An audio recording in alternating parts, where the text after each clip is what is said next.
Then a hermit who visited the city once a year came forth and said, "Speak to us of pleasure." And he answered, saying, "Pleasure is a freedom song, but it is not freedom. It is the blossoming of your desires, but it is not their fruit. It is a depth calling unto a height, but it is not the deep nor the high. It is the caged taking wing, but it is not space encompassed. Aye, in very truth, pleasure is a freedom song, and I fain would have you sing it with fullness of heart, and yet I would not have you lose your hearts in the singing. Some of your youth seek pleasure as if it were all, and they are judged and rebuked. I would not judge nor rebuke them. I would have them seek, for they shall find pleasure, but not her alone. 7 are her sisters, and the least of them is more beautiful than pleasure. Have you not heard of the man who was digging in the earth for roots and found a treasure? And some of your elders remember pleasures with regret, like wrongs committed in drunkenness. But regret is the clouding of the mind and not its chastisement.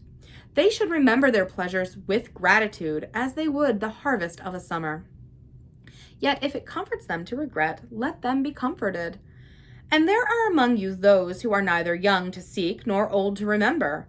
And in their fear of seeking and remembering, they shun all pleasures, lest they neglect the spirit or offend against it.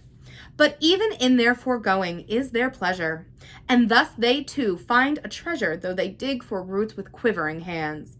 But tell me, who is he that can offend the spirit? Shall the nightingale offend the stillness of the night, or the firefly of the stars?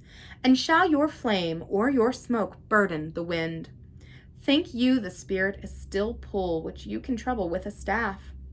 Oftentimes, in denying yourself pleasure, you do but store the desire in the recesses of your being. Who knows but that which seems omitted today waits for tomorrow? Even your body knows its heritage and its rightful need and will not be deceived. And your body is the harp of your soul, and it is yours to bring forth sweet music from it or confused sounds. And now you ask in your heart, how shall we distinguish that which is good in pleasure from that which is not good?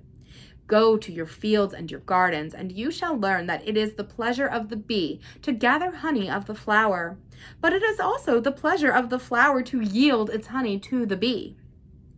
For to the bee a flower is a fountain of life, and to the flower a bee is a messenger of love. And to both bee and flower, the giving and the receiving of pleasure is a need and an ecstasy. People of Orphalese, be in your pleasures like the flowers and the bees.